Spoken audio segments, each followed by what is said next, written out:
Assalamu alaikum. I welcome you to the third lecture of the Public International Law course. As you would recall that in the first lecture, we gave you a basic introduction to international law, and we took you through the idea of the vast field of international law. In the second lecture, we took you through the question whether international law is a law or not. And we were able to hopefully persuade you that it is a law in every sense, and it is enforceable.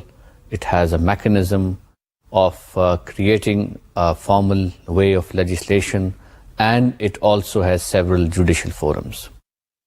Today we move ahead, and today we talk about another important issue which must be addressed at a rather preliminary level, which is the subjects of international law. That where is international law applicable? To whom it is applicable? Who are the direct subjects of international law? Let me clarify one thing at the outset. When we are discussing in these preliminary lectures these various questions of significance of international law, whether it is law or not, and also whether who are the subjects of international law, we are relying on the same volume of material. We are relying on broadly the pool of material which is quite common, but each time it is approached differently. In other words, you might hear examples which are quite similar to the ones mentioned in the previous lecture, but they will be approached differently for a different argument and to arrive at a different conclusion which supports the topic of this chapter. But also I should also clarify that you should not feel hampered to add on to your own examples.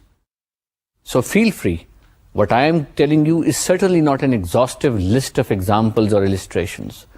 میں تو آپ کو بات سمجھانے کے لیے کچھ مثالیں دے رہا ہوں. You should feel candid to add on more examples in your writing, in your paper, or whatever that you are doing in the context of this subject, and use your imagination and creativity to add on to these examples. Subjects of international law is a very important area of international law study. It is important because آپ عموماً یہ سمجھتے ہیں کہ جی status کے اوپر international law جو ہے وہ لاگو ہوتا ہے, which is correct. اس کے علاوہ بھی کچھ اور اینٹیٹیز ہیں جس پر انٹرنیشنل لا کا اطلاق ہوتا ہے. ہم ان اینٹیٹیز کے بارے میں بھی سمجھیں گے, اور ہم اسٹیٹ کے بارے میں بھی سمجھیں گے کہ اسٹیٹ پر اس کا اطلاق جو ہے وہ کن معنوں میں ہوتا ہے. اسٹیٹ جو ہے وہ ٹریڈیشنلی سب سے بیسک سبجیکٹ آف انٹرنیشنل لا ہے, یعنی انٹرنیشنل لا کی جو رعایا ہے, جو اس کی بنیادی مخلوق ہے, وہ اسٹیٹ ہے اور اسٹیٹ اینٹی ہے. اسٹیٹ کی اپنی پیکیولیرٹیز ہیں, اپنے مخصوص مسائل ہیں, اپنے مخصوص فیچرز ہیں جو ڈسٹنگوشبل ہیں from an individual in a state, جو انڈیویجول سے جو اسٹیٹ کا سبجیکٹ ہے. سو اسٹیٹ ایک لیگل فکشن کا نام ہے, اسٹیٹ ایک اینٹی کا نام ہے, اور اسٹیٹ پر جو لا اپلائی کرے گا وہ اس اینٹی, اس لیگل فکشن کی مطابقت سے کرے گا. وہ کوئی لیونگ آرگینزم نہیں ہے, کوئی شخص نہیں ہے, کوئی انسان نہیں ہے, وہ ایک اینٹی ہے جس پر ہم نے ایک لیگل فکشن کریٹ کی ہے کہ یہ فلانی اسٹیٹ ہے, یہ ریپبلک آف عراق ہے, یہ ریپبلک آف افغانستان ہے, یہ اسلامک ریپبلک آف پاکستان ہے, اور یہ جو علاقہ اس کا ہے یہ اس کے لیے اب مخصوص کر دیا گیا, اور اس کے لیے کچھ معاہدے ہوئے, اس کے لیے کچھ ایگریمنٹس ہوئے, اور وغیرہ وغیرہ. جب ہم اسٹیٹ کہتے ہیں تو میں آپ کو بتاتا ہوں کہ اسٹیٹ سے ہماری مراد ایگزیکٹلی کیا ہے. ہماری مراد اسٹیٹ سے مختلف ایریا ہو سکتا ہے. وہ ایریا جو اسٹیٹ جس پر آپ کو نظر آتی ہے, زمین کا وہ ایریا. اسٹیٹ کا جو پولیٹیکل سائنس میں معنی ہے وہ آپ بھی جانتے ہوں گے کہ یعنی اسٹیٹ وہ ہوگی ان اے پولیٹیکل سائنس سینس جو ایک رقبہ رکھتی ہو, یعنی ٹیریٹری رکھتی ہو, جس پر پاپولیشن ہو, اور اس پر ایک حکمرانیت یعنی ایک گورنمنٹ ہو, اور وہ پاپولیشن اس گورنمنٹ کو اطاعت کر رہی ہو یا اس کی ہیبیچول اوبیڈینس کر رہی ہو. فار ایگزامپل ہم پاکستان کو لیتے ہیں پاکستان کے ساتھ ایران ہے، ایران کے ساتھ باقی ملک ہیں، اور یوں یہ ایک ملک نقشے کے طور پر آپ کے سامنے ہے۔ جب ہم اسٹیٹ سے مراد لیتے ہیں تو ہماری مراد یہ زمین ہے جو اسٹیٹ کا حصہ ہے، ہماری مراد اس زمین کے اوپر جو اسپیس ہے، یہ ساری جو پاکستان کے اوپر ہے، یہ بھی ہماری اس سے مراد ہے اسٹیٹ سے معنی میں، اور اسی طرح اس اسٹیٹ کے نیچے جو کچھ ہے وہ بھی اس اسٹیٹ کا حصہ تصور کیا جاتا ہے۔ تو انٹرنیشنل لاء میں جب آپ اسٹیٹ کو دیکھتے ہیں تو آپ ایک ٹینجیبل اینٹی کو دیکھتے ہیں. You look at something which is concrete, which is very specific. You don't take it in the sense that you take it in political science concept. You take it in a legalistic sense. And when you take it in a legalistic sense, you associate specifics to it. And the specifics are, it has a territory. It has an airspace on top of that territory. Airspace سے مراد وہ airspace ہے جہاں پر جس کے اوپر سے آپ کے جہاز گزرتے ہیں، دوسرے ملکوں کے جہاز گزرتے ہیں، اور اس کے ساتھ ساتھ جو ہے اسٹیٹ کے نیچے یعنی معدنیات، اسٹیٹ کے نیچے تیل ہے، اس کے نیچے کوئی اور ذخائر ہیں، وہ بھی اس اسٹیٹ کا حصہ ہیں.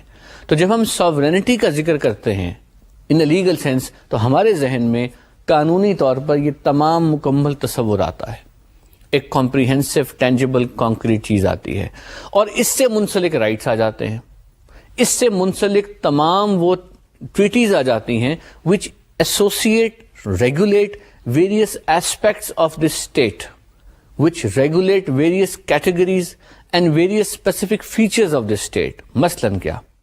مثلاً آپ کے ملک کے نیچے تیل ہے، وہ اس پر آپ کا ٹائٹل ہے، یعنی کہ پاکستان کا بحیثیت ایک ملک ٹائٹل ہے آن دی معدنی resources that it has below it.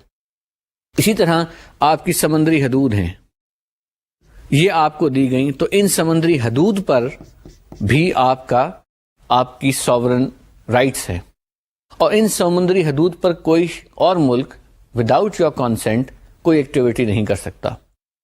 سو اگر کسی نے یہاں سے پائپ لائن گزارنی ہے انڈیا لے جانے کے لیے، یا یہاں سے کیبل نیٹ ورک گزارنا ہے کہیں اور لے جانے کے لیے، تو اس کو پاکستان سے پرمیشن لینی پڑے گی، کیونکہ وہ پاکستان کی سمندری حدود میں سے گزر رہا ہوگا. سو وہ پاکستان کے دسترس کا علاقہ ہے، اس پہ پاکستان کے حقوق ہیں. جو فشز یہاں ہیں، جو اور سمندری معدنیات یہاں موجود ہیں اپ ٹو 200 ناٹیکل مائلز، وہ بھی اسٹیٹ آف پاکستان کا حصہ تصور کی جائیں گی. ان پر بھی اسٹیٹ آف پاکستان کا ٹائٹل ہے، یعنی کہ حقوق ملکیت ہے. سو جب آپ اسٹیٹ کو کہتے ہیں as a subject of international law, so ایک بہت کمپریہنسو اسٹیٹمنٹ ہے، and it covers rights and duties and all other associated issues that are legalistic in nature and that translate into real state activity. So اس سے آپ کی مراد یہ بھی ہوتی ہے کہ یہ اسٹیٹ آف پاکستان جو ہے اس کی کچھ سرحدیں ہیں، یہ سرحدیں ڈیفائنڈ ہیں. جب یہ سرحدیں ڈیفائنڈ ہیں، چاہے کسی بھی ٹریٹی کے تھرو ہو سکتا ہے، اس سائٹ پہ ڈیورنڈ لائن کے تھرو ڈیفائنڈ ہیں، یہاں پر یہ ریڈ کلف ایوارڈ کے تھرو ڈیفائنڈ ہیں، یہاں پر یہ جو رن آف کچھ کا ایوارڈ ہے اس کے تھرو ڈیفائنڈ ہیں. یہ جو سمندری حدود ایران اور پاکستان کے مابین اس کی ڈسٹریبیوشن ہے، وہ by lateral agreement between Iran اور پاکستان کے درمیان ہے. سو یہ تمام ٹریٹیز جو اسٹیٹ آف پاکستان یا فار دیٹ میٹر کسی بھی اسٹیٹ سے منسلک ہیں، یہ ٹریٹیز انٹرنیشنل لا کا حصہ ہے. اس لیے state of Pakistan international law کی براہ راست سبجیکٹ ہے. اور اسٹیٹ آف پاکستان یا کسی بھی اور اسٹیٹ کے اسی طرح کے جتنے مسائل ہیں، جتنے ایشوز ہیں، ان کی ریگولیشن بھی پاکستان کی رسپانسبلٹی ہے، یا انٹرنیشنل لا اس کو ہینڈل کرے گا. اسی کو آپ آگے لے جائیے. میں نے آپ کو بتایا کہ ایئر اسپیس جو ہے، یعنی کہ وہ ایک ٹیریٹری کے اوپر جو اسپیس اوپر تک جا رہی ہے، وہ پاکستان کی ہے. کہاں تک جا رہی ہے یہ ایک اور ایشو ہے، بیکاز کچھ لوگوں کا خیال ہے کہ جو گلوب ہے یہ اپ ٹو 30 مائلز اوپر تک جو ہے یہ اسپیس پاکستان کی یا کسی بھی ملک کی ہونی چاہیے. اس کے بیونڈ وہ یہ کہتے ہیں کہ یہ common heritage of mankind ہے، یعنی کہ یہ اسپیس ہے اور اس میں کسی ملک کا حق نہیں ہے. لیکن اس کی حد بندی پر ڈسکشنز ہیں. اس کی حد بندی پر اب مکمل اتفاق رائے انٹرنیشنل لا سرکلز میں ابھی نہیں پایا گیا کہ آؤٹر سپیس کہاں سے شروع ہوتی ہے, کیونکہ اس ایئر سپیس کے سے بیونڈ آؤٹر سپیس شروع ہو جاتی ہے. تو جو آپ کی ایئر سپیس ہے وہ آپ کی ٹیریٹری کا حصہ تصور ہوگی. یعنی اگر اس میں سے کوئی اور ملک اپنا جہاز جو ہے وہ گزارنا چاہتا ہے تو اسے آپ سے پرمیشن لینی پڑے گی. اس ملک کو آپ کے ملک کے ساتھ ایک معاہدہ کرنا ہوگا, ایک ٹریٹی کرنی ہوگی, and then you will allow the use of your airspace by that aircraft. آپ کو یاد ہوگا ہسٹوریکلی جب پاکستان کے ساتھ پہلے ایسٹ پاکستان تھا تو پاکستان کے فلائٹس انڈیا کے اوپر سے گزر کر ایسٹ پاکستان اس وقت جو تھا جایا کرتی تھی. 1971 کی وار میں انڈیا نے اوور فلائٹ رائٹس کو سسپینڈ کر دیا پاکستان کو کہ پاکستان کو یہ ایکسس ڈائریکٹلی اویلیبل نہ ہو, اور وہ اپنے معاہدے کے ایک پاکستان سے معاہدہ تھا اس کے باوجود پاکستان اس کے خلاف انٹرنیشنل سول ایویشن آرگنائزیشن میں اس میٹر کو لے کر گیا. جب بھی آپ ایئر سپیس کو دیکھتے ہیں تو ایئر سپیس آپ فریلی یوز نہیں کر سکتے. کسی اور ملک کو بھی رائٹ نہیں ہے کہ وہ اپنے ایئر کرافٹس کو اس جگہ سے یہاں کے پاس سے گزارے. جن دنوں کارگل کا واقعہ ہوا اور ٹینشن انڈیا اور پاکستان کے مابین بہت زیادہ تھی, تو یہ بھی آپ نے اخبارات میں پڑھا ہوگا کہ انڈین ایئر کرافٹس نے اس سائڈ سے پاکستان کی ٹیریٹریز میں کراس اوور کیا. جب انہوں نے کراس اوور کیا تو چونکہ یہ ٹیریٹریز جو ہیں یہ انٹرنیشنل لا کے بنیاد پر بڑی سیکرٹ سمجھی جاتی ہیں, لہذا پاکستانی ایئر فورس نے اور پاکستانی بیٹریز نے ان مگز کو مار گرایا. اس پر کوئی دنیا میں کہیں احتجاج نہیں ہوا کیونکہ یہ سمجھا گیا کہ یہ ایئر کرافٹ کی جو وائلیشن تھی it was contrary to international law as it protected the state of Pakistan. جو آپ کی آؤٹر اسپیس ہے وہ آپ کی ٹیریٹری کا حصہ ہے, جو آپ کی اسپیس اوور اینڈ ابو ہے جسے آپ ایئر اسپیس کہتے ہیں. ایئر اسپیس جو ہے وہ ایک خاص نقطے کے بعد آؤٹر اسپیس میں تبدیل ہو جاتی ہے, اور آؤٹر اسپیس جو ہے وہ common heritage of mankind ہے. اس پہ ایک سیپریٹ ٹریٹیز ہیں جس کا اگر ذکر ضروری ہوا تو ہم آگے والے لیکچرز میں کریں گے. But what is important to remember here is that there is a continuing debate as to how to create a distinction between airspace and the outer space. کچھ ایک ممالک کی اپروچ ایک یہ ہے کہ آپ یہ دیکھیں کہ جو سویلین ایئر کرافٹس ہیں وہ میکسیمم کہاں تک جا سکتے ہیں, جہاں تک وہ جا سکتے ہیں تو وہاں تک آپ اس کو ایئر سپیس کا درجہ دیں, اور جہاں سویلین ایئر کرافٹ نہیں جا سکتا آپ نہ دیں. میں بھی کچھ عرصے پہلے آسٹریلیا گیا تو وہاں پر جو ہم بائی ایئر گئے, دبئی سے فلائٹ تھی سڈنی کی, 14 گھنٹے کی تھی نان سٹاپ, 14 گھنٹے جہاز ہوا میں ملحق, اس کی باقاعدہ لینز تھیں اور آپ بادلوں سے بہت اوپر. اور اگر آپ اس جہاز کو کبھی آپ نے گھر میں کھڑے ہو کے اوپر غور سے دیکھا ہوگا کہ جہاز اوپر جا رہا ہے اور پیچھے ہلکی سی دھوئیں کی دم چی ہے اس کے ساتھ جا رہی ہے, وہ جہاز ہوتے ہیں جو بہت ہائٹ پہ پرواز کر رہے ہوتے ہیں اور اسی طرح کی ایئر سپیس کے آلموسٹ ٹاپ سٹاٹا میں آپریٹ کر رہے ہوتے ہیں, بیکاز وہاں ایئر کی کنڈنسیشن کی وجہ سے وہ آ جاتا ہے. دوسری اپروچ کچھ ایکسپرٹس کی یہ ہے کہ آپ یہ دیکھیں کہ زندگی جو ہے نارمل زندگی فار لائف وہ کہاں تک رہ سکتی ہے. وہ غالباً 25 اور 30 کلومیٹر کے درمیان تک جو ہے ایک نارمل لائف. کہ اگر ایک انسان جہاز کی چھت پہ بیٹھا ہو تو کیا وہ 30 کلومیٹر 30 میلز کے اوپر جا کر اس کو سانس لینا لے سکے گا؟ یہ نہیں. اگر وہ نہیں لے سکتا تو ہمیں یہاں کہہ دینا چاہیے کہ اب آؤٹر سپیس شروع ہو گئی ہے. بہرحال یہ مختلف اپروچز ہیں آن کریٹنگ اے ڈسٹنکشن کہ کہاں اسٹیٹ کی ساورینٹی ان اے لیگلسٹک سینس ختم ہوتی ہے اور کہاں سے آؤٹر سپیس شروع ہوتی ہے. مگر جو امپورٹنٹ چیز ہے وہ یہ ہے کہ اسٹیٹ ایک ڈائریکٹ سبجیکٹ آف انٹرنیشنل لا ہے اور اس کے تمام ایلیمنٹس جو ہیں وہ سیکیورڈ کیے جاتے ہیں through rights under international law. اور چونکہ یہ ٹریڈیشنل سبجیکٹ آف انٹرنیشنل لا ہے لہٰذا اس پر سب سے زیادہ فوکس ہوتا ہے. اسٹیٹ ہی ٹریٹیز کی پابندی کرتی ہے, اسٹیٹ ہی ٹریٹیز کا پارٹی بنتی ہے, اسٹیٹ ہی ٹریٹیز کرتی ہے, ان کے بارے میں سوچتی ہے اور اسٹیٹ ہی ایگری کرتی ہے کہ کون سی ٹریٹیز جو ہیں اس نے ان کو امپلیمنٹ کرنا ہے اور کیسے امپلیمنٹ کرنا ہے. سو اسٹیٹ ایک بڑا فنڈامنٹل ایریا ہے. اس کے بعد جتنی مدیں ہم ڈسکس کریں گے, جتنے ہم اور سبجیکٹس ڈسکس کریں گے, وہ کسی نہ کسی حوالے سے اسٹیٹ سے ہی منسلک ہیں. سو اسٹیٹ ایک کلیدی اور سب سے کرٹیکل سبجیکٹ آف انٹرنیشنل لا ہے. اس کی انڈرسٹینڈنگ جو ہے وہ بہت امپورٹنٹ ہے. سو جتنے ہم اس کے بعد آن ورڈ سبجیکٹ ڈسکس کریں گے اپنے بقیہ لیکچرز میں, اس میں ہم اسٹیٹ کا ریفرنس دیں گے کہ state this, state did that, state of Pakistan agreed to this, state of U S A agreed to that, and so on so forth. تو ہماری مراد بنیادی طور پر اس اسٹیٹ سے ہوگی جس کو ہم نے یہاں پر ایکسپلین کیا ہے. اسی طرح اسٹیٹ کے بے شمار مرتبہ مفادات آپس میں متصادم ہوتے ہیں, کیونکہ اسٹیٹ ایک لیونگ اینٹی بن جاتی ہے, ٹینجیبل اینٹی بن جاتی ہے. کبھی اسٹیٹ کا کوئی آدمی جو ہے ادھر چلا جاتا ہے وداؤٹ اپروول, کبھی اسٹیٹ کا کوئی جہاز, کوئی گاڑی, کوئی ٹرین چلی جاتی ہے, کوئی اسٹیٹ کا سامان وداؤٹ پرمیشن چلا جاتا ہے, وہ اسمگلنگ کے زمرے میں آ جاتا ہے, کوئی اسٹیٹ کا آدمی کسی اور کو لے کر دوسرے ملک بھجوا لیتا ہے, وہ اللیگل امیگریشن میں آ جاتا ہے. سو اس طرح اسٹیٹ جو ہے وہ بنیاد بن جاتی ہے ہر اس ایکٹیویٹی کی جو انٹرنیشنل لا میں محدود ہے. اور جو ہم ابھی آپ کو میں اگلی سلائیڈ جو دکھاتا ہوں اس میں بھی آپ یہی دیکھیں گے کہ انڈائریکٹلی آپ ایونچولی اسٹیٹ تک ہی پہنچ جاتے ہیں as a basic subject of international law. اس کے لیے we go to the next category after states, other territorial entities. اس سے کیا مراد ہے؟ اس سے مراد ہے کہ کچھ ٹیریٹریز ایسی ہیں جو ٹیریٹریز تو ہیں مگر براہ راست وہ حکومت نہیں کہلائی جا سکتی.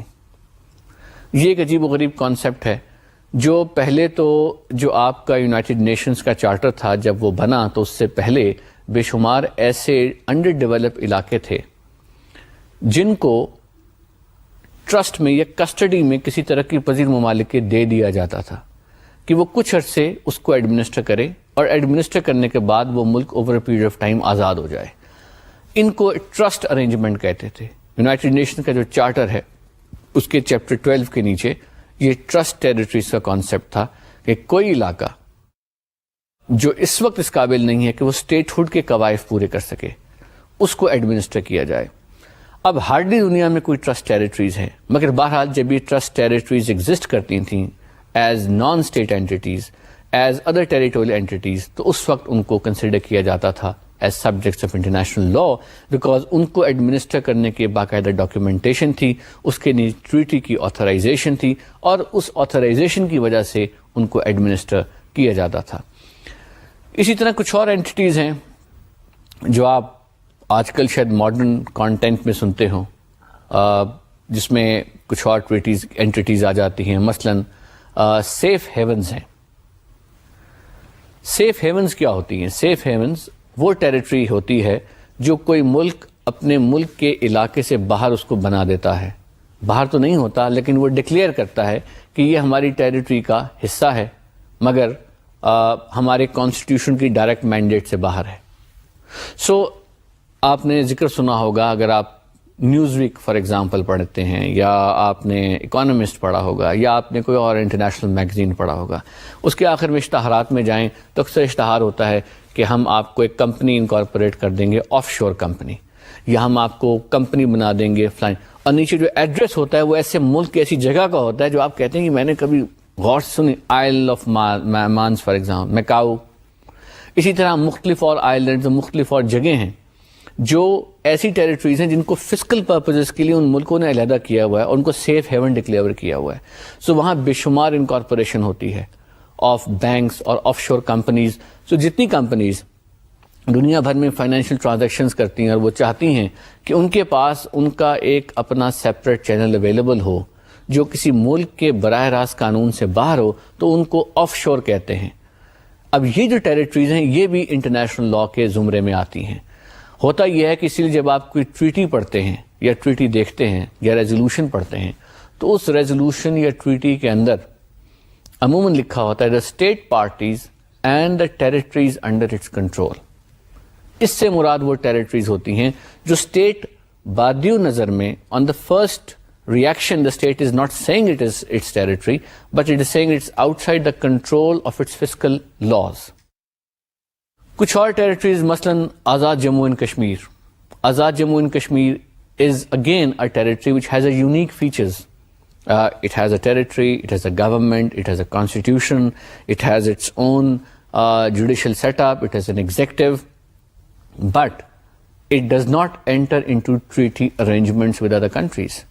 It is not a member of United Nations. It does not have an observer status. And it is informally administered by Pakistan through a constitutional arrangements, through 1974, I believe, interim constitution of AJ&K, under which the government of Pakistan administers the affairs of the state of AJ&K. And at the same time, there is a degree of fiscal immunity as well. So certain laws which are applicable to Pakistan may not be automatically applicable to the separate state of Jammu, AJ&K. And they have to be specifically enacted, specifically set up in that territory. Now, one can say that it is a state, it is not a member of UN, so is it still a subject of international law? Yes, it is a subject of international law, despite the peculiar international law treatment that AJ&K may have, or any other territory for that matter may have.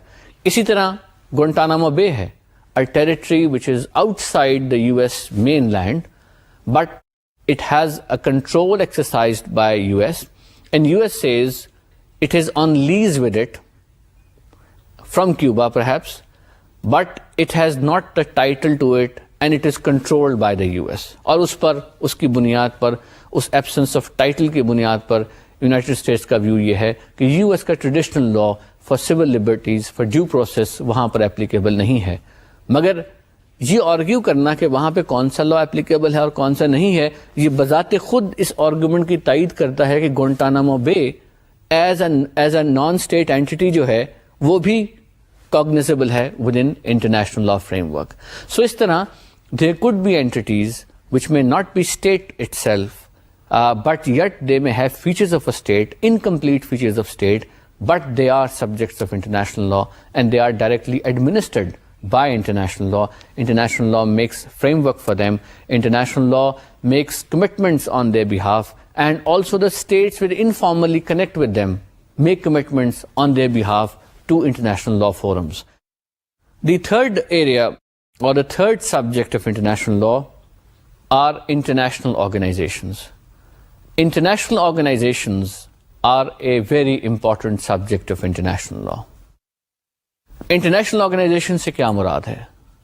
International organization سے مراد ہے وہ organization جو عالمی سطح پر کسی treaty کی بنیاد پر سامنے آتی ہے, یا it is a product of a multi lateral treaty.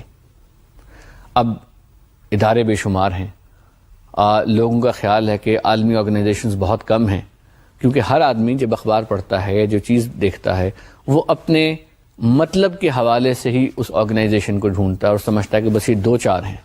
اگر میں آپ کو بتاؤں کہ ایک محتاط اندازے کے مطابق دنیا میں 40,000 سے زائد انٹرنیشنل آرگنائزیشنز ہیں, تو آپ سن کے یقیناً حیران ہوں گے. ان کی کیٹیگرائزیشن فرق ہو سکتی ہے, کوئی انٹر گورنمنٹل ہیں, کوئی ٹریٹی کا ڈائریکٹ پروڈکٹ ہے, کوئی ٹریٹی کا انڈائریکٹ پروڈکٹ ہے.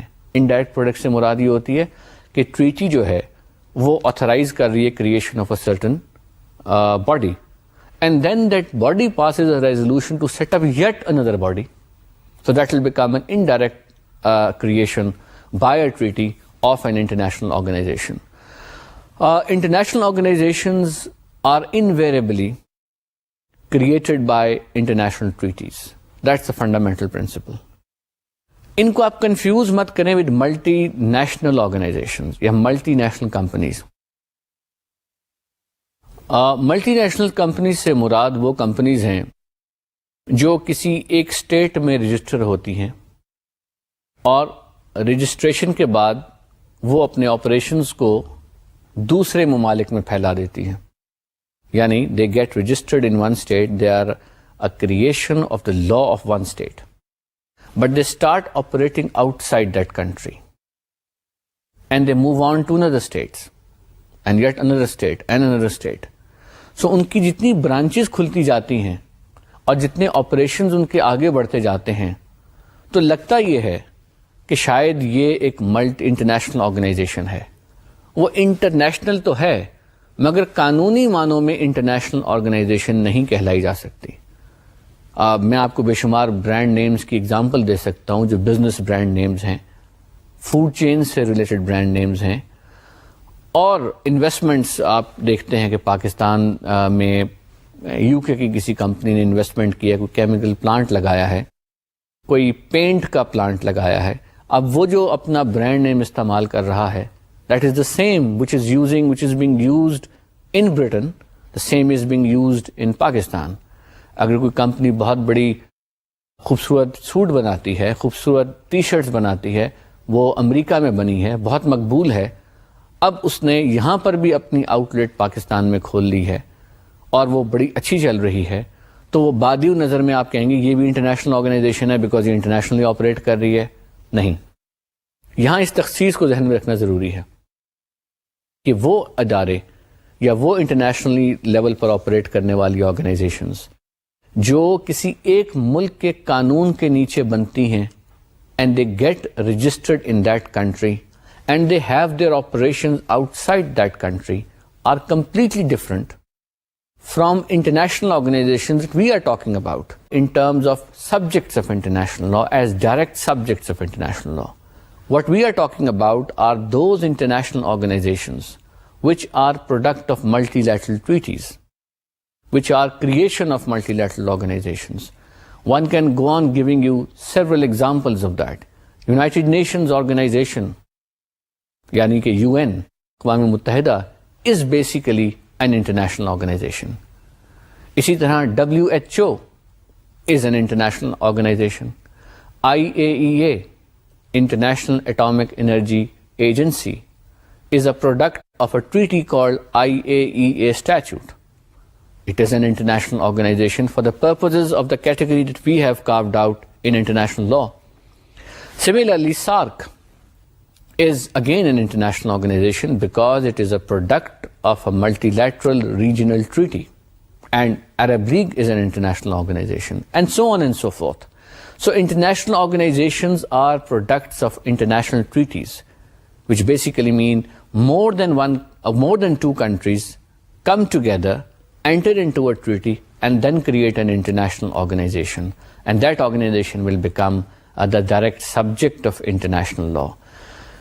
These organizations do a lot of further work, and that work also becomes the subject of international law. Sometimes they reproduce, they become like living organism. They reproduce more organizations. UN Charter, if you read the UN Charter, United Nations Charter, when it came into force, established only 5 basic organs: the Secretariat, the Trusteeship Council, the Economic and Social Council, the General Assembly, and the Security Council.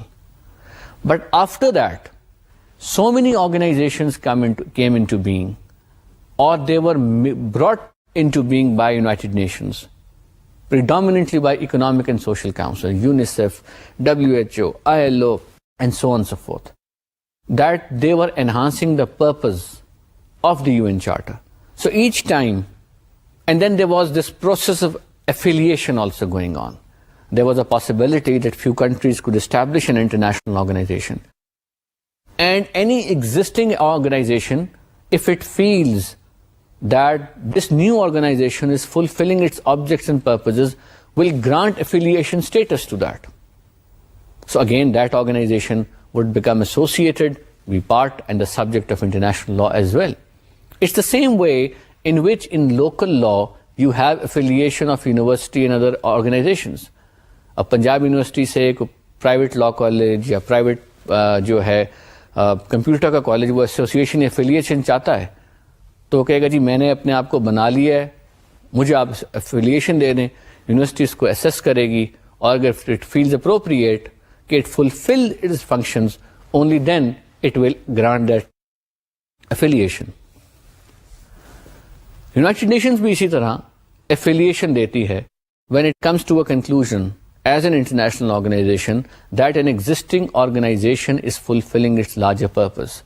یہاں میں آپ کو ایک بات بتا دوں کہ UN کا چارٹر جب بنا تو اس وقت ایک ویو یہ تھا, جس طرح پہلے لیگ آف نیشنز بنی تھی, اس کا آبجیکٹو یہ تھا کہ جنگیں نہ ہوں, کیونکہ اس سے پہلے ورلڈ وار ہو چکی تھی. تو لیگ آف نیشنز کا پرائمری پرپز یہ تھا کہ جنگ کو روکا جائے. تو جب سیکنڈ ورلڈ وار ہوئی تو جنگیں, تو وہ پرپز ختم ہو گیا, اور لیگ آف نیشنز بھی چونکہ تابع تھی ریشنل کے, وہ ریشنلٹی ختم ہوگی تو وہ لیگ آف نیشنز بھی ختم ہو گئی. جب یونائٹڈ نیشنز بنی تو اس کے پریمبل میں انہوں نے لکھا کہ we would like we the people of the world اور سو آن سو فورتھ. ہم کیا کریں گے؟ ہم we want not only to avoid war but also to ensure peace. اس کی وجہ یہ تھی کہ آپ ضروری یہ نہیں ہے کہ جنگ نہ ہو اور امن ہو سکتا ہے کہ جنگ بھی نہیں ہے اور امن بھی نہیں ہے، کہ جنگ نہیں ہے مگر لوگ اتنے پریشان ہیں کہ امن کی صورتحال نہیں ہے، کوئی وبا ایسی پھیل گئی ہے کہ لوگوں میں امن نہیں ہے، سو جنگ بھی نہیں ہے مگر ایک بے چینی کی کیفیت ہے، یا لوگوں کا کوئی خاص طبقہ، کوئی کلاس ڈسسیٹسفائیڈ ہے، لیبررز بہت تنگ ہیں، بچوں کے ساتھ ظلم ہو رہا ہے، خواتین کے ساتھ ظلم ہو رہا ہے، سو پیس اپنے صحیح معنوں میں نہیں ہے. سو جب یہ پریمبل میں چیز آ گئی کہ ہم نے نہ صرف جنگ کو روکنا ہے بلکہ پیس کو بھی انفورس کرنا ہے، تو پھر پیس کے کمپوننٹس انہوں نے دیکھے. انہوں نے کہا کہ سوشل سروس بھی ہونی چاہیے، صحت بھی ہونی چاہیے، بچوں کی صحت بھی ہونی چاہیے، عورتوں کے حقوقوں کی پاسداری بھی ہونی چاہیے، مزدوروں کے حقوقوں کی پاسداری بھی ہونی چاہیے. سو جو یہ ادارے بنتے گئے یہ اس پرپز کے ساتھ چونکہ ایفیلیٹڈ تھے، ان کو ایفیلیشن ہونا شروع ہو گئی. سو ILO بنا، WHO بنا، UNICEF بنا، UNIDO بنا، اور one can go on endlessly counting that. All these organizations are subjects of international law. So whenever any international organization grows, it grows either from within, it grows through association or affiliation, or it grows by creating new organizations. Again, I can give you an example. جو اقوام متحدہ کی security council ہے، اس نے بے شمار اداروں کو جنم دیا، ان کے مخصوص مقاصد تھے، اپنی ریزولوشن پاس کر کے. کیونکہ اقوام متحدہ کا چارٹر کا آرٹیکل 29 یہ کہتا ہے کہ security council can pass a resolution and set up an international organization or any organ to perform its functions or assist it in performing its functions, something to that effect. So گویا security council کی power ہے کہ وہ ایک نیا ادارہ جنم دے. وہ سیکیورٹی کاؤنسل نے بارہا کیا. جو ادارہ پاکستان کے حوالے سے ریلیونٹ تھا وہ UNCIP تھا، United nations commission on India and Pakistan, جو سیکیورٹی کاؤنسل نے اپنی ریزولوشن کے تحت قائم کیا، اور اس ادارے نے پھر ریزولوشن پاس کیا پلیبسٹ کا، اور اس ادارے کے تحت یونائٹڈ نیشنز کے آبزرورز جو تھے وہ اس وقت سیز فائر لائن اور اب لائن آف کنٹرول پر آج تک تعینات ہیں. اسی طرح یونائٹڈ نیشنز کی سیکیورٹی کاؤنسل نے ایک اور ریزولوشن پاس کیا، اور اس ریزولوشن میں انہوں نے اسپیشل کورٹ بنایا، روانڈا کا وار کرائمز ٹرائیبیونل بنایا، اور کہا کہ جی یہ یوگوسلاویا کا وار کرائمز ٹرائیبیونل بنایا، اور کہا کہ ہم یہ ایک نیا ادارہ بنا رہے ہیں، یہ اس کا مینڈیٹ ہے جو ہم نے ریزولوشن میں لکھ دیا ہے، یہ اس کا بجٹ ہے، یہ اس کا ایریا آف پرفارمنس ہے، یہ لوگ اس میں ٹرائیبیونل کے ہیڈز ہوں گے، اس کے ججز ہوں گے، اور یہ ٹرائیبیونل جو ہے یہ کام کرے گا. سو ایک ادارہ بنا کر اس کو سیٹ اپ کر دیا. سو اب اس ادارے کا فریم ورک آپ نے دیکھنا ہے تو آپ اس کی ریزولوشن دیکھیں گے. سو وہ ادارہ آپ سب جانتے ہیں انٹرنیشنل لا کا براہ راست سبجیکٹ ہے. سو یوں انٹرنیشنل آرگنائزیشنز، ان کے ایسوسیٹڈ ادارے، ان اداروں سے بنے ہوئے مزید ادارے، they are all the subjects of international law. So when I say you have thousands of international organizations, then you can actually now begin to visualize those thousands of international organizations. یہ organisations اپنے functional character کو بھی عجیب و غریب رکھتی ہیں. مثلاً جو آرگنائزیشن جن کا ہم نے ذکر کیا یہ وہ ہیں that I and you are more familiar because they interest us or they affect us or we read frequently about them. There are organizations which are so obscure but still functioning efficiently. مثلاً international ton council, یعنی کہ جو تانبا ہے اس کی import export کو regulate کرنے کے لیے ایک ٹن کاؤنسل بنی ہوئی ہے جو اس کو مینیج کرتی ہے. آپ نے اس کے بارے میں میرا نہیں خیال سنا ہوگا. اسی طرح انٹرنیشنل ٹی کی امپورٹ ایکسپورٹ پر ادارے بنے ہوئے ہیں. سو یہ تمام آرگنائزیشنز جو ہیں یہ تمام انٹرنیشنل لا کے تحت آپریٹ کرتی ہیں، اس کے سبجیکٹس ہیں. اور جب ہم یہ کہتے ہیں کہ اس کے نیچے آپریٹ کرتی ہیں تو ہماری مراد بیسیکلی یہ ہوتی ہے کہ یہ انٹرنیشنل لا کی کسی نہ کسی دستاویز سے منسلک ہیں، یا اس دستاویز نے ان کو جنم دیا ہے یا ان کو ریگولیٹ کر رہا ہے. سو وہ کسی نہ کسی umbrella of international law document کے نیچے آپریٹ کر رہے ہیں. And that is how they become the subjects of international law. I now take you to the next slide, which relates to another interesting subject of international law. So ابھی تک ہم نے formal areas of international لا کی بات کی کہ status tangible نظر آ رہی ہے آپ کو, اس کی ایئر اسپیس نظر آ رہی ہے. دوسری ہم نے بات کی کہ انٹرنیشنل آرگنائزیشنز, ان کو بھی آپ محسوس کر سکتے ہیں, ان کا ٹیکسٹ آف ٹریٹی اٹھا کر پڑھ کے سمجھ سکتے ہیں, ان کی کوئی بلڈنگ ہوتی ہے, کوئی WTO کا ادارہ ہے, اس ادارے سے آپ جا کے وہاں دیکھ سکتے ہیں. Liberation movements, liberation movements is a difficult subject of international law in a sense because they are not states, and it is difficult to create a linkage or an ownership with the state, but nevertheless they have been traditionally associated and regulated as subjects of international law for the reason that they sometimes end up logically creating states. They sometimes get into a situation of conflict with an existing state. They sometimes raise issues which are issues of genuine international law based on the right of self-determination, based on the right which may have been promised to them under a certain treaty, and that right may now be defeated. So they bring that voice up and they rely on a legal document. So liberation movements, their activities are regulated under international law. They are recognized as the subjects of international law. And one can give you examples of lot of liberation movements which have been accorded this recognition through state practice. So states create ownership, they recognize them. Then there are other venues where such entities or liberation movements are allowed to have observer status, or they are invited to speak, or they are invited to be heard. For example, the PLO and the Organization of African Unity, they had an observer status in United Nations. So whenever an issue relating to PLO would come, generally they would be deemed to have granted a right of being heard if required. And we all know that PLO, without used that observer status to its best advantage by eventually persuading the UN General Assembly to file a reference in the International Court of Justice against the issue of the building of wall by the Israelis. We'll come to that later when we talk of the law and territory. But suffice it to say that liberation movements are a subject of international law. They have linkage with the state. They sometimes can have linkage with international organizations. But since they raise peculiar questions of international law, and their movements, their voices, their demands are generally linked up with international texts, so they are the subjects of international law.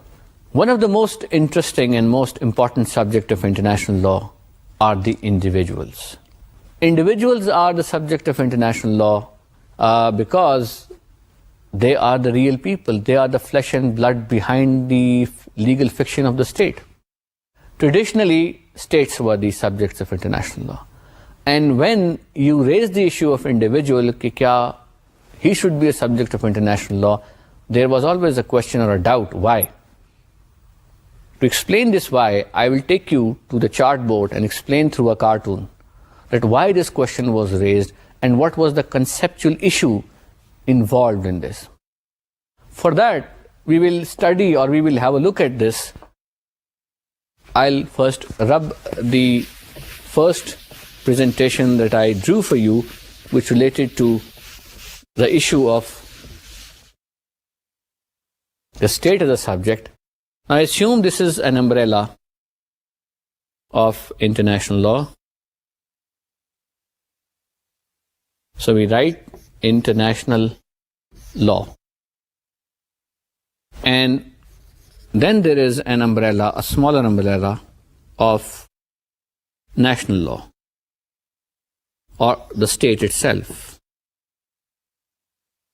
And below this umbrella stands an individual who is smiling,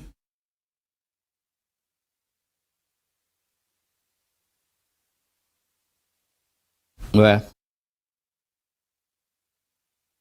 now this individual, as you can see in this umbrella, is protected. His rights are protected by any rains and storms, as we say. Now this individual is basically a subject of his state.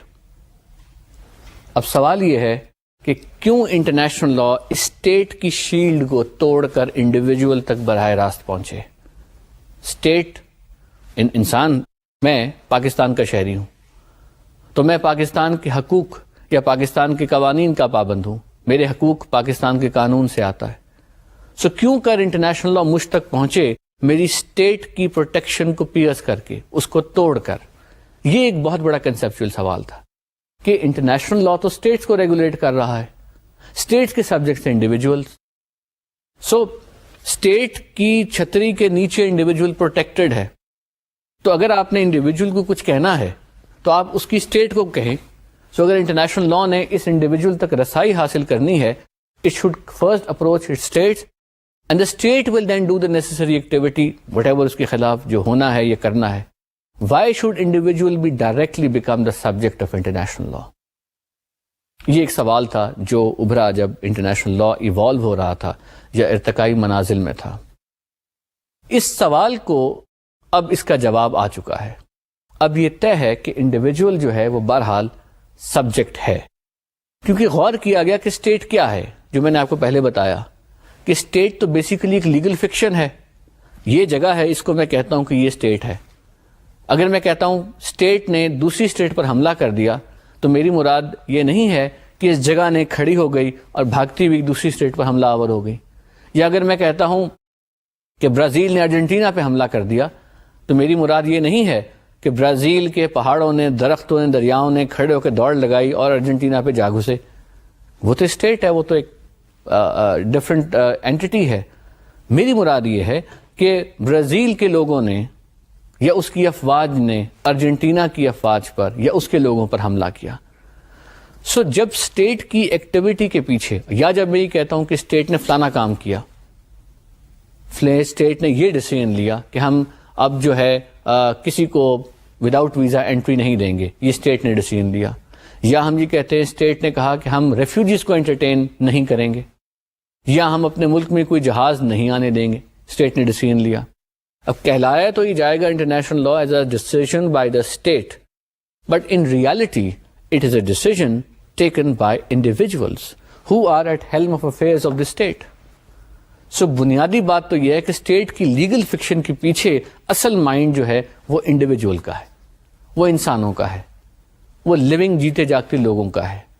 So state اگر کوئی بھی کام کرتی ہے, غلط کام کرتی ہے, treaty کی violation کرتی ہے, تو در حقیقت وہ ایٹریبیوٹڈ ہے ٹو انڈیویجولس.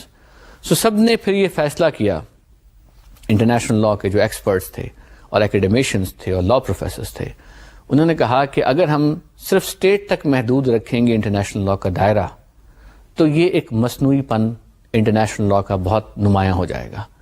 گویا ہم اس حقیقت سے آنکھ موڑ رہے ہیں کہ انڈیویجول کچھ نہیں ہے, اسٹیٹ کی لیگل فکشن ہے, اس نے جو کر دیا کر دیا. یہ درست بات نہیں ہوگی, یہ حقیقت کے برعکس بات ہوگی. اصل تو کام کرنے والا اسٹیٹ کے پیچھے انڈیویجول ہی ہے. سو اسٹیٹ جو کرتی ہے, وائلیٹ کر رہی ہے ٹریٹی کو, کسی پر اٹیک کر رہی ہے, اس پر اٹیک ہو رہا ہے, کسی کو حق نہیں دے رہی وغیرہ وغیرہ, تو یہ سب کام انڈیویجولس کر رہے ہیں. تو انہوں نے کہا کہ نہیں, ہم اسٹیٹ کی اس امبریلا کے باوجود اس انڈیویجول کو انٹرنیشنل لا براہ راست اپروچ کرے گا, اور نہ صرف اپروچ کرے گا بلکہ پروٹیکٹ بھی کرے گا. یعنی کہ بے شمار ایسے ٹریٹیز کو لے کر آئے گا جو اس انڈیویجول کو پروٹیکشن بھی دیتے ہیں. سو اب کئی ایسے انٹرنیشنل رانگز ہیں, انٹرنیشنل کرائمز ہیں جو شاید اسٹیٹ سے ایسوسیٹ پہلے ہوتے ہوں, اب وہ براہ راست انڈیویجولس پر اس کی رسپانسبلٹی تصور کی جاتی ہے. مثلا وہ کرائمز جو ہیں, کرائمز اگینسٹ ہیومینٹی. اسی طرح بے شمار ایسی ٹریٹی بن گئی ہیں جو ٹریٹیز اب انڈیویجولس کو ریگولیٹ ڈائریکٹلی کرتی ہیں, یعنی انڈیویجولس کے پر کرائم کریٹ کرتی ہیں. ہائی جیکنگ کو دیکھیے, ہائی جیکنگ کی جو انٹرنیشنل ٹریٹی ہے وہ ایک انڈیویجول کو رسپانسبل قرار دیتی ہے for the crime of hijacking. So اس طرح آپ دیکھتے ہیں کہ انٹرنیشنل لا براہ راست ایک انڈیویجول کے حق کو یا حقوق کو ریگولیٹ کرتا پایا جاتا ہے. یہ نئی انٹروژن ہے جو انٹرنیشنل لا نے اب انڈیویجولز تک کر دی ہے. اب یہ معاملہ بہت آگے جا چکا ہے. اب اس ڈیبیٹ کو آپ مزید محدود نہیں کر سکتے, اس کو ختم نہیں کر سکتے, بیکاز اب یہ ڈیبیٹ گزشتہ 50-60 سالوں میں یہ طے پا چکا ہے کہ انڈیویجول بہرحال سبجیکٹ ہے انٹرنیشنل لا کا. میرے سامنے کچھ ایگزامپلز ہیں ان ٹویٹیز کی جو انڈیویجول اسپیسیفک ہیں، یعنی یا وہ انڈیویجولس پر obbligations عائد کرتی ہیں یا انڈیویجولس کو رائٹس دیتی ہیں، یا ان کو پروٹیکشن دیتی ہیں یا ان پر لائبلٹی کریٹ کرتی ہیں۔ اگر میں آپ کو ان کی صرف عنوانات سنا دوں تو اس سے آپ کو یہ آئیڈیا ہو جائے گا کہ کیسے انڈیویجول براہ راست جو ہے وہ اب ریگولیٹ کیا جا رہا ہے۔ مثلا وینا کنونشن آن ڈپلومیٹک ریلیشنز، یعنی ڈپلومیٹس جو ایک جیتا جاتا انسان ہے، اسٹیٹ کا نمائندہ ہے، جب وہ اپنے ملک سے باہر دوسرے ملک میں جائے گا تو اس کو ریگولیٹ کیسے کیا جائے گا، اس کے حق کیا ہے اور اس پر آبلیگیشنز کیا ہیں۔ اس کے حقوق یہ ہیں کہ اس کا چلان نہ ہو، اس پہ کوئی مقدمہ نہ دائر کیا جائے، وغیرہ وغیرہ، اور اس پر آبلیگیشن یہ ہے کہ وہ کوئی اپنی ذاتی کام نہ کرتا وہ پایا جا رہا، کوئی بزنس نہ کرے، صرف اسٹیٹ کی کو ہی ریپرزینٹ کرتے ہوئے اپنے حقوق ادا کرے۔ اسی طرح convention on the prevention and punishment of crime of genocide 1948 کا کنونشن ہے، جو اس کرائم کی بابت ہے جو کرائم جو ہے جینوسائڈ کے لیے۔ اگین جینوسائڈ جو ہے وہ کرائم ہے جو انڈیویجولس کے خلاف ڈائریکٹلی ہوتا ہے۔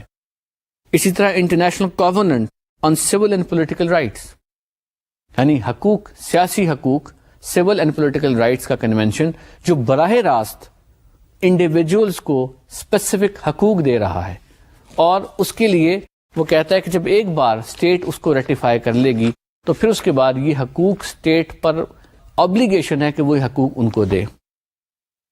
اسی طرح convention against torture and other cruel inhuman or degrading treatment of punishment 1984۔ اب یہ سارا کا سارا کنونشن جو ٹارچر کے خلاف ہے، جو Karol inhuman or degrading treatment of punishment کے خلاف ہے، یہ انسانوں کی پروٹیکشن کے لیے ہے۔ اور آپ کو یاد ہوگا جب یہ ڈیبیٹ ابو غریب پریزن کے حوالے سے جو دنیا بھر کے اخبارات میں اور جرائد میں سامنے آئی، اس میں اس کنونشن کا بے شمار مرتبہ حوالہ دیا گیا، اور it was a basis of criticism against the forces or the army which carried out those atrocities. اسی طرح convention on rights of the child, یعنی کہ بچوں کی حقوق کی پروٹیکشن کے لیے ایک براہ راست ٹریٹی جو انٹرنیشنل لاء نے ایوالو کی۔ پھر اسی طرح international convention on the protection of the rights of all migrant workers and members of their families, یعنی کہ وہ لوگ جو معاش کے لیے مائیگریٹ کر جاتے ہیں کسی اور ملک میں، اپنی ساتھ ان کی فیملیز جاتی ہیں، ان کے بھی حقوق ہیں۔ وہ ایک نئے معاشرے میں گئے ہیں، وہ ایک نئی انوائرمنٹ میں گئے ہیں، ان کی حقوق کی پروٹیکشن کے لیے ایک ٹریٹی، کہ ہو سکتا ہے وہاں کا قانون ان پر اس طرح سے ان کو ڈیو پروسیس آف پروٹیکشن نہ دیتا ہو، تو یہ ٹریٹی ان کے پروٹیکشن کے لیے ہے۔ اسی طرح convention relating to the status of refugees, یہ بھی آپ نے نام سے ہی سمجھ لینا چاہیے کہ ریفیوجیز بھی انڈیویجول ہیں، ان کے لیے کنونشن بنا، سو عالمی قانون براہ راست ریفیوجی کو ریگولیٹ کر رہا ہے۔ Convention relating to the status of stateless persons, کہ جو لوگ نہیں ہیں کسی اور اسٹیٹ کا حصہ، ان کو کیسے ریگولیٹ کرنا ہے۔ Convention for the suppression of the traffic in women and children, کہ جو انلیگلی بچوں کو ایکسپورٹ کرتے ہیں، عورتوں کو دوسرے ملکوں میں لے جا کر بیچتے ہیں، اس کی بیخ کرنے کے لیے، اس کی ریمیڈی کے لیے کنونشن ہے۔ جس طرح آپ نے اخبارات میں پڑھا کہ بچوں کو وہ اونٹوں پہ بٹھا کر ان کو بطور جوکی یوز کیا جاتا ہے، یہ ایگزیکٹلی اسی طرح کے ایشوز کی پروٹیکشن کے لیے یہ کنونشن ہے۔ اور ورلڈ ہیلتھ آرگنائزیشن کا کانسٹیٹیوشن اور بے شمار اور کنونشنز جو اگر میں اگین ان کی لسٹ میں جاؤں تو وہ بہت ٹائم لے گا۔ سو یہ آپ کو، یہ ہمیں اس چیز کی وضاحت کرتے ہیں کہ بیسیکلی انٹرنیشنل لاء جو ہے وہ آپ کو پروٹیکشن دے رہا ہے، اور وہ پروٹیکشن جو ہے آپ کو براہ راست اس لیے دے رہا ہے، آپ کو ذمہ دار بھی قرار دے رہا ہے، کیونکہ international law is convinced that you are part of the subjects of international law. میں آپ کو ایک اور بات بتا دوں آخر میں کہ انٹرنیشنل لاء کے سبجیکٹس کی سب کیٹیگریز بہت نظر آ سکتی ہیں۔ آپ کوئی بھی کتاب پڑھیں گے یا کوئی بھی ٹیکسٹ بک پڑھیں گے، اس میں اس سبجیکٹ کو ڈفرینٹلی ٹریٹ کیا گیا ہے، اور کچھ میں نے آپ کو تقریباً تمام چیزوں کا احاطہ کر دیا، لیکن کچھ کیٹیگریز ایسی ہیں جو سب کیٹیگریز کے طور پر وہاں دی جاتی ہیں، but that's a treatment by which varies from one author to another. یہ بیسک کیٹیگریز ہیں جو انٹرنیشنل لاء کے نقطہ نظر سے ہیں، کہ جہاں پر انٹرنیشنل لاء ان سبجیکٹس کو ڈائریکٹلی ایڈمنسٹر کرتا ہے. ان کی مزید کیٹیگریز یا سب کیٹیگریز بھی ہو سکتی ہیں, but these are the basic subjects. So let me conclude by saying that states are the principal subjects of international law. The other entities, such as trust territories, are also an important subject of international law. The individuals that I mentioned towards the end are also a very significant subject of international law, and now in the context of terrorism law, individuals have assumed unprecedented importance.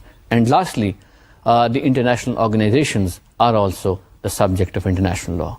So with this, I hope that you have been able to pick up the relevant points for the lecture relating to the subjects of international law.